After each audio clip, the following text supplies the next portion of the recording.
ما بين برد الشتاء وحر الصيف اللي في نفس اليوم مفيش أحلى من سلطة الذرة بشوية مع الخوخ.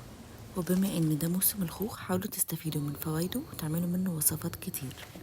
وعشان نعمل سلطة دافية تعالوا نجهز المكونات مع بعض. هنجيب ورق خس نغسله وننشفه كويس قوي عشان السلطة ما يكونش فيها مية.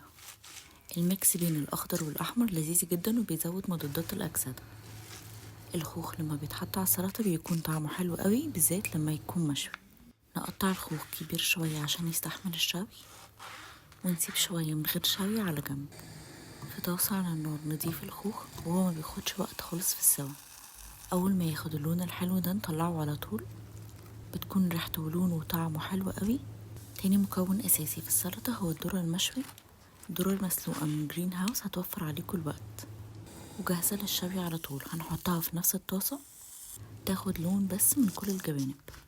هنقطع الذرة ونضيفها على السلطة، وعشان نوازن بين الطعم الحلو والمالح ممكن تضيفوا جبنة.